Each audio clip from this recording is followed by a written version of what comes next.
ఇప్పుడే జీ5 app download చేయండి. చూడండి మీ ఫేవరెట్ టీవీ షోస్ ఎప్పుడైనా ఎక్కడైనా. ఏంటి రామ్, ఆవిడ మీ అమ్మ సుమతి కాదు అని మహా చెబుతున్నా సీత ఆవిడ్ని వరుసలు పెట్టి మరీ పిలుస్తుంది.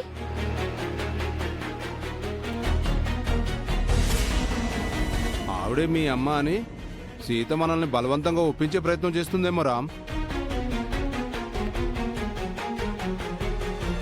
ఆవిడ మా అత్తమ్మ అని నేను నమ్ముతున్నాను కాబట్టి అలా పిలుస్తున్నాను. మీరేం బలవంతంగా ఒప్పుకోవాల్సిన అవసరం లేదు. ఇంతమంది ఆవిడ మా అమ్మ కాదు అని నమ్ముతుంటే నువ్వు విరుద్ధంగా ప్రవర్తిస్తున్నావు సీత. మీ నమ్మకం మీది, నా నమ్మకం నాది మామా. అయినా మహాలక్ష్మి అత్తయ్య ఆవిడ్ని ఇంటికి తీసుకొచ్చింది తను సుమతి అత్తమ్మ అవునో కాదో తేల్చుకోవడానికే కదా.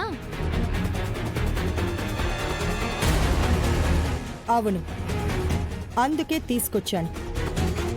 తను సుమతో కాదో తనే నిరూపించుకోవాలి. ఆల్రెడీ నేను డిఎన్ఏ టెస్ట్ లో ఆవిడే సుమతి అత్తమ్మ అని నిరూపించాను కదా. అది ఫేక్ రిపోర్ట్ అని తేలింది కదా, దాన్నెలా నమ్ముతాం?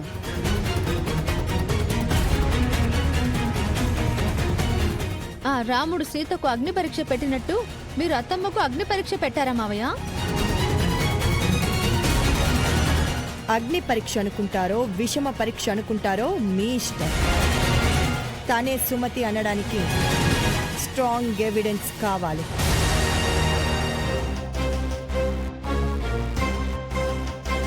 ఫేక్ ఎవిడెన్స్లతో మేనేజ్ చేయాలనుకుంటే కుదరదు.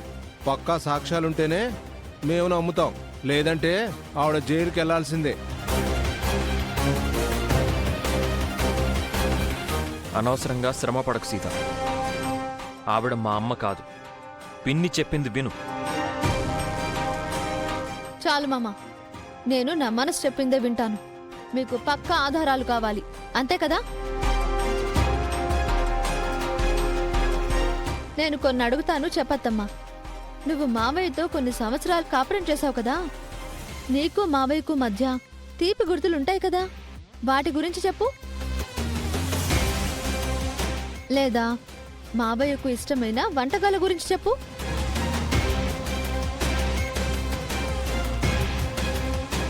చెప్తాను. ఆయనకి నా చేత్తో చేసిన గుత్తి వంకాయ కూరంటే చాలా ఇష్టం.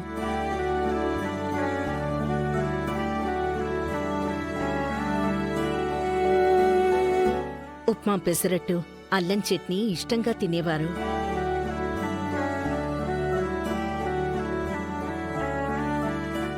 అలాగే నాన్ వెజ్లో ఎండు రొయ్యల ఫ్రై అన్నా, పులస చేపన్నా మహా ఇష్టం.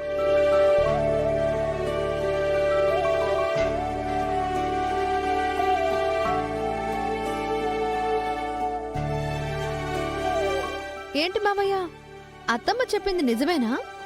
తను చెప్పినవన్నీ నాకిష్టమే, కానీ ఇవన్నీ తనకెలా తెలుసు? తన ఫ్రెండ్ను చూసి మహాలక్ష్మి అత్తయ్య ఎందుకు టెన్షన్ అవుతుంది? సడన్ గా ఎందుకు బయటికి తీసుకెళ్ళింది?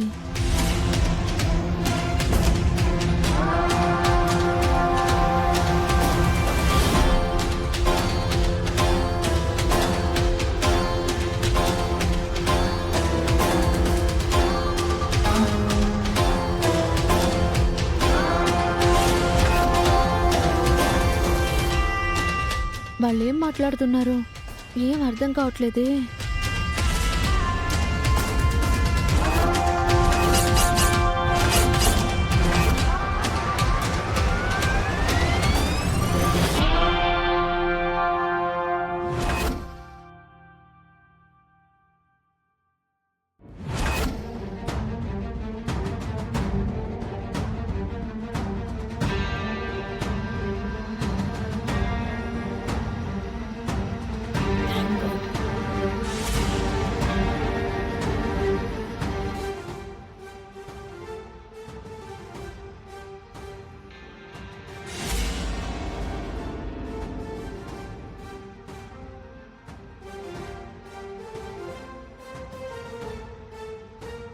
ఖచ్చితంగా మహాలక్ష్మి అత్తయ్యకు ఆ డాక్టర్కి మధ్య ఏదో రహస్యం ఉంది.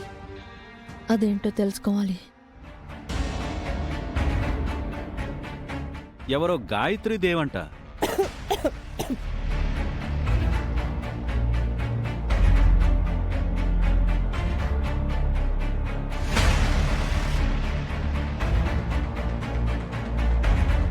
ఏంటత్తమ్మా అంత సీరియస్గా ఆలోచిస్తున్నారు? ఆ డాక్టర్ వచ్చినప్పుడు మహాలక్ష్మిలో ఏదో కలవరపాటు కనిపించింది. అవునత్తమ్మా, నేను కూడా గమనించాను. బయట కూడా మహాలక్ష్మి అత్తయ్య ఆ డాక్టర్తో ఏదో మాట్లాడుతుంది. నాకు సరిగ్గా వినిపించలేదు, కానీ వాళ్ళిద్దరి మధ్య ఏదో రహస్యం ఉన్నట్టుంది. ఖచ్చితంగా మహాలక్ష్మి ఏదో దాస్తోంది సీత. అది మనం కనిపెట్టాలి. అవునత్తమ్మా, ఆ రహస్యం మనకు ఉపయోగపడేదైతే మహాలక్ష్మి అత్తయ్యను ఇరుకును పెట్టొచ్చు.